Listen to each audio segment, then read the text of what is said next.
여러분, 우리는 사실 모든 상황에서 세 가지 선택이 가능해요. 바꾸거나 받아들이거나 떠나거나. 세 개 중 하나입니다. 여러분이 만약 떠날 수 없다면 받아들이고 바꾸셔야죠. 여러분은 성공합니다. 여러분이 성공하실 수 있도록 다양한 멘탈 케어 이야기를 들려드리는 데저텍 라디오. 안녕하세요. 주인장 하와이 데저텍입니다. 네, 오늘은 감정에 대한 이야기를 해볼 거예요. 수잔 애시포드의 유연함의 힘에 담겨있는 인사이트를 가져와서 제 생각까지 보태서 오늘은 여러분을 괴롭히는 이 감정에 대해 다루는 방법을 낱낱이 알아보도록 하겠습니다. 네, 여러분, 우리가 뭔가를 배우고 경험을 해서 성공이란 걸 하려고 해도 이걸 제일 방해하는 최대 복병은 감정입니다. 그렇죠? 이 감정이란 아이는 실체도 없이 다가와서 뭘 못하게 만드는 능력이 있잖아요. 우리는 이 감정 때문에 온몸이 긴장되고 두통에 입도 바싹 마르고 가슴이 두근거리고 그래서 앞으로 나아가지 못하는 경우가 너무 많습니다. 진짜. 이런 파괴적이고 격한 감정들 때문에 우리는 두려움을 느끼기도 하고요. 또 반대로 기분이 처지고 피곤하고 따분하거나 혹은 낙담하는 이런 깊은 우울감 때문에 무언가에 대한 흥미나 관심을 잃기도 하죠. 사실 이 감정이란 것도 다루는 것만 배우면 세상사에 이만큼 쉬운 일도 없다는 게 성공한 사람들이 말하는 공통적인 이야기입니다. 그러니까 이 감정에 대해서 감정은 원래 나를 휘두르는 괴물이니까 제가 휘둘릴게요. 이 마인드가 아니라요. 이 감정이 보내는 신호를 읽을 준비가 되면 새로운 가능성이 열린다는 거예요. 네, 여러분. 우리는 어쩔 수 없이 부정적인 감정에 노출됩니다. 늘 긍정적으로 채우자 다짐해도 내가 원치 않았던 상황들로 부정적인 감정을 겪을 수밖에 없어요. 그런데요, 이 부정적인 감정에 있는 드러나 있지 않은 혜택이 뭔지 알게 되면 여러분은 정말 기하급수적으로 발전합니다. 이제는 감정을 억제하려 애쓰지 마시고요. 어차피 완벽히 억제하기도 힘들잖아요. 그러니 이 감정을 분석하는 겁니다. 이걸 제대로 알지도 못하면서 그냥 방치하는 건 무언가를 배우려는, 나아가려는 여러분의 노력이 완전히 엉뚱한 방향으로 흘러갈 가능성이 커요. 네, 여러분. 우리는 좋고 나쁜 감정에 모두 엇비슷한 감정으로 반응하는 방법을 배워야 해요. 가장 먼저 아무리 좋아도 아무리 나빠도 과한 건 안 좋다는 사실을 기억하셔야 합니다. 자, 먼저 감정 관리에는 두 가지 뜻이 있어요. 첫 번째는 특정 감정을 조절한다는 의미가 있는데요. 분노, 흥분, 공포, 불안을 포함해 성공하는 데 방해되는 여러 감정을 끌어올리거나 낮춘다는 말이죠. 이 감정을 조절하는 건 의외로 생각보다 쉽습니다. 왜냐하면 특정되기 때문이죠. 내 감정이 지금 이 상태구나 라고 딱 인식이 되면 그때 그 모드를 다르게 돌리는 건 생각보다 어렵지가 않다는 겁니다. 감정 관리의 두 번째 의미는 심리학계에서 비특이적 감정이라고 부르는 무언가를 관리한다는 뜻이죠. 어딘가 특정할 순 없는데 흔히 스트레스라고 부르는 것들을 관리하는 겁니다. 우리는 주로 여기서 애를 먹죠. 도대체 이 감정이 뭔지는 모르겠는데 어딘가 지치고 힘들고 원인도 모르는 경우가 많잖아요. 이 비특이적 감정을 다루는 법을 자세하게 살펴볼게요. 일단 여러분이 여러분 감정을 포착하는 힘을 길러야 합니다. 즉, 어째서 내가 이 기분을 느끼는가? 이걸 아는 게 중요해요. 일단 이 맥락을 이해하는 것 자체로도 여러분은 변화를 시작했다고 봐도 무방합니다. 우리는 잘 모르고 살지만 지금 여러분의 일상에서는 정말 예기치 않은 경우를 제외하면 여러분에게 부정적인 감정을 일으키게 만드는 상황들이 사실 항상 존재하거든요. 그리고 그것들은 반복되고 어떤 특정한 공통점을 가지고 있는데요. 한번 적어보는 겁니다. 내가 어느 시간대 혹은 어느 상황에서 주로 스트레스를 받고 몸이 처지는지, 감정적으로 우울한지 한 달을 단위로 내가 언제 그런 날이 찾아오는지도 알아보는 관찰이 필요해요. 이렇게 하는 이유는 딱 하나죠. 바로 그 원인을 파악하는 게 중요해서 그래요. 수면이 부족해서? 아니면 내가 지금 진짜 싫어하는 사람이 있는 건 아닌지, 이 원인까지 샅샅이 분석해서 상황을 선택할 줄 알아야 하죠. 이것만 파악해도 이 상황에 내 기분은 많이 다운되어 있을지라도 내가 왜 이러고 있는지 머리는 알기 때문에 쓸데없이 감정적으로 대응해서 일이 막 커져버리는 걸 막을 수 있습니다. 그 다음, 그동안 여러분이 그냥 스트레스 한마디로 퉁쳤던 감정을 제대로 잡아서 그 단어를 말해보시는 거예요. 그러니까 비특이적 감정을 특이적 감정, 즉 이게 분노인지 지쳤는지 불안한 건지 알아내야 한다는 거죠. 그리고 사람에 따라 유독 자주 느끼는 특이적 감정이 있다는 걸 알고 계셔야 합니다. 네, 여러분, 감정에 대한 반응 조절 기법의 효과를 극대화하려면요, 이 특정 감정이 신체에 영향을 주기 직전에 감정을 포착하는 능력을 길러야 해요. 지금 내 상태가 어떻다는 사실을 인지하고 그 원인을 빠르게 파악한 다음 할 수 있다면 이걸 스트레스 받는다고 포괄해서 이야기하지 말고 내가 분노하네, 내가 불안하네, 내가 지치네, 이렇게 정확한 특정 감정으로 잡아서 직접 머리에서 내가 어떤 상태인지 곱씹으세요. 그러면 이렇게 유독 자주 느끼는 감정에 대해서 그걸 다스리는 능력이 실제로 발달하게 됩니다. 내가 인지했기 때문에 그게 가능한 거예요. 모르는 문제는 사실 어떻게 해도 해결이 안 되잖아요. 그런데 맥락을 알면 문제가 술술 풀립니다. 저자는 아침마다 감정의 기본 방향을 잡아주는 훈련으로 하루를 시작하라고 조언합니다. 예를 들어 여러분이 분노를 자주 느낀다면 스스로 오늘은 열받는 감정을 느끼지 말아보자 라고 이야기하는 것, 가족에게 오늘은 분노하고 싶지 않아 라고 미리 이야기하는 겁니다. 네, 가까운 사람들의 이러한 사회적 지지도 감정 관리 시스템에 아주 큰 역할을 한다고 하죠. 만약에 여러분의 이런 노력을 무시하는 이가 가까이 있다면 여러분의 진지함을 알리기 위해 일정 기간 말을 섞지 않는 것도 하나의 방법이라고 저자는 말합니다. 자,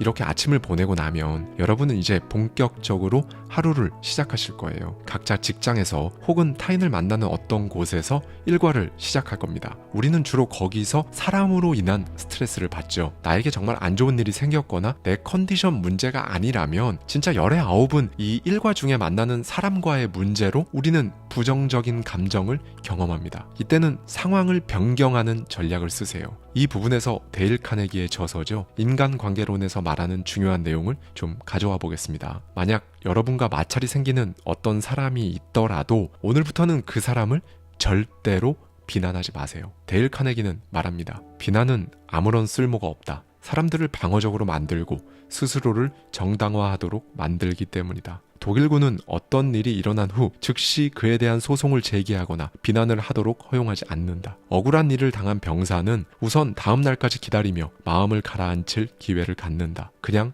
이렇게 생각해라. 사람들과의 관계에서 우리가 다루는 대상이 논리적인 동물이라는 믿음을 버려라. 편견에 가득 차고 자부심과 허영으로 움직이는 감정적인 동물을 다루고 있다고 믿어라.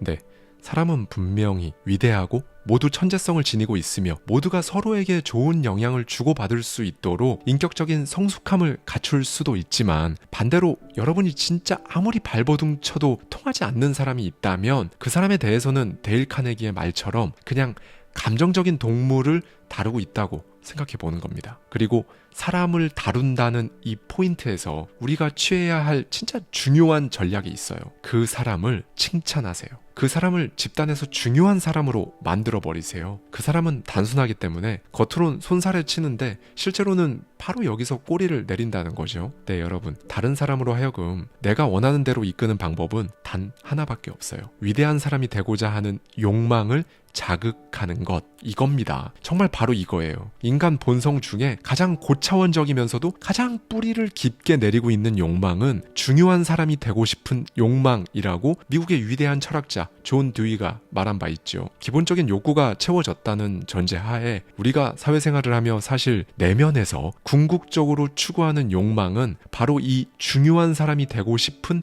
욕망이라는 겁니다. 그래서 사람들은 칭찬을 좋아하는 거예요. 역사는 자신이 중요한 사람이라는 느낌을 얻기 위해 아주 치열하게 분투했던 특정 사람들의 에피소드가 나열된 거잖아요. 아마도 여러분과 계속 마찰을 빚는 사회 속 그 인물은 이 욕망을 충족하지 못해서, 즉 자신이 소중하다는 느낌을 너무나 갈구한 나머지 그걸 얻기 위해 아주 다양한 형태로 자신을 표출하고 있을 가능성이 큽니다. 그런 모습이 여러분 눈에 이상해 보여서 왠지 모르게 좀 멀리하게 되고 아니꼽게 생각하거나 바라보게 되고, 그 사람에 대한 여러분의 태도도, 여러분을 대하는 그 사람의 태도도 그렇게 이미 양극단으로 치닫고 있는 경우가 많을 거고요. 그러니 그 사람이 갈구하는 걸 그냥 인정해줘 보는 겁니다. 그렇게 여러분은 상황을 순식간에 바꿔버릴 수 있는 거예요. 다만 여기엔 진심이 담겨야 합니다. 인정과 아첨의 차이는 진심, 이 한 끗 차이로 나뉘지만 사실 우리는 귀신같이 알아차릴 수 있잖아요. 여러분 주의를 재배치해 보십시오. 어떤 상황을 대함에 있어서 강렬한 감정적 대치를 잠깐만 멈추고 여러분의 주의력을 조금만 옮겨서 부정적인 것에서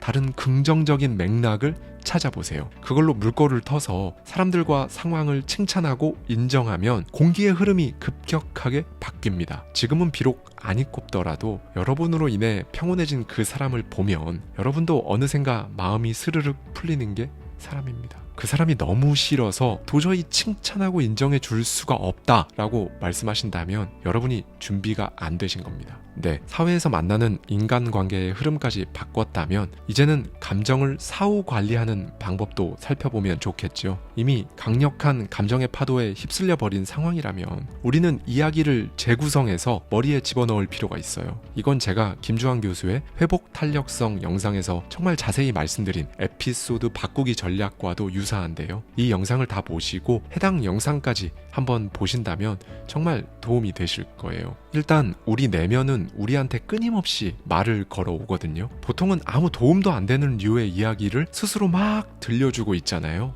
이런 걸 이용해서 이 이야기의 뉘앙스를 바꿔줄 필요가 있다는 거죠. 먼저 여러분이 스스로에게 들려주는 내면의 말들로 인해 성공을 셀프로 막고 있다는 사실을 인지하시고요. 이제는 반복되는 내면의 이야기에 초점을 바꿔버릴 겁니다. 예를 들어 뭘 할 때마다 난 원래 끈기가 부족해서 내가 그렇지 뭐 라고 내면에서 말하는 사람이 있다고 해볼게요. 내 안의 이야기는 이런 식으로 보통 되풀이되는 경우가 많거든요. 당연히 이게 진실인지 먼저 확인하실 필요가 있고요. 그 다음에 3단계로 문장을 바꿔버릴 겁니다. 이렇게 말해보세요. 이런 상황에서도 내가 끈기가 생기게끔 만들어주는 뭔가를 배울 수 있지 않을까? 즉 무언가를 배울 수 있지 않을까라는 문장을 뒤에 붙이는 겁니다. 이건 단순한 문장만 집어넣는 게 아니에요. 이런 문장을 만들면 실제로 우리의 잠재의식은 외부 정보를 더 적극적으로 받아들이고 뭔가를 배우려는 공간을 스스로 막 넓힙니다. 그 다음 만약 뭐뭐 해본다면 결과가 어떻게 달라질까라는 문장을 넣어보세요. 내가 끈기를 갖고 이걸 해낸다면 이 결과가 어떻게 달라질까라고 말하는 겁니다.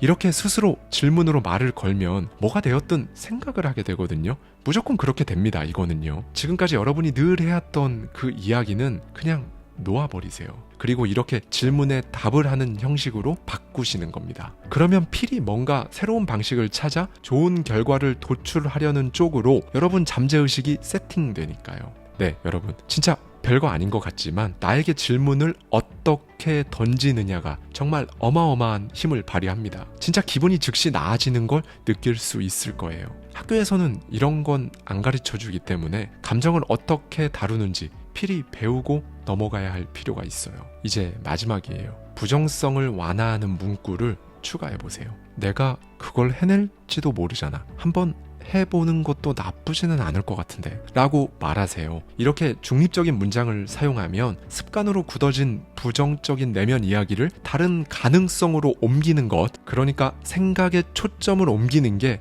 훨씬 쉬워진다는 겁니다. 네, 마지막으로 정리를 해볼까요? 먼저 우리는 감정이 신체 반응으로 나타나기 전에 그걸 캐치해야 합니다. 그리고 그걸 단순히 그냥 스트레스 받는다라고 하지 마시고요. 정확히 어떤 단어로 표현되는지, 내가 주로 어떤 특정 감정을 느끼는지, 그 원인은 주로 뭐고 어떤 때 느끼는지 빈도수와 정확한 맥락을 파악하는 거죠. 그리고 아침마다 감정의 방향을 잡는 겁니다. 이때 가족들의 지지를 얻으면 더 좋다고도 말씀드렸죠. 일과 시간에 사람으로부터 부정적인 감정이 올라오면 그 사람을 칭찬하고 인정해버리세요. 여기서 전제는 우리가 논리적인 동물이 아니라 감정적인 동물과 함께한다는 것을 인지하고 있어야 합니다. 그리고 내 내면에서 나한테 끊임없이 들려주는 부정적인 이야기의 문장을 다르게 구성하세요. 3가지를 말씀드렸죠. 이 상황에서도 무언가 배울 수 있는 게 있지 않을까? 내가 해낸다면 결과는 어떻게 달라지지? 한번 해보자. 할 수 있을 것 같은데. 이것만 해내도 기분이 정말 금방 괜찮아진다고 말씀드렸습니다. 네, 여러분. 우리는 사실 모든 상황에서 3가지 선택이 가능해요. 바꾸거나, 받아들이거나, 떠나거나. 3개 중 하나입니다. 여러분이 만약 떠날 수 없다면 받아들이고 바꾸셔야죠. 여러분 안에 일어나는 감정을 말입니다. 이걸 계속 하다 보면 이거 생각보다 어렵지 않은데 라는 걸 느끼는 시점이 딱 올 거예요. 그렇게 성공하는 거죠.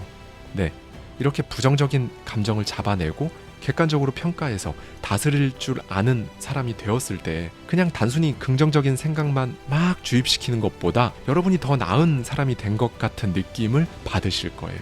그리고 이게 바로 영상 초반에 제가 말씀드렸던 부정적인 감정이 주는 예상치 못한 혜택인 거고요. 사람은 원래 가지고 태어난 것보다 내가 노력으로 얻은 것에 훨씬 더 큰 기쁨을 느낀다고 합니다. 여러분이 노력해서 얻어낸 것들로 오늘 하루가 채워지길 바라며 오늘 영상 마치겠습니다. 감사합니다. 지금까지 하와이 대저택이었습니다.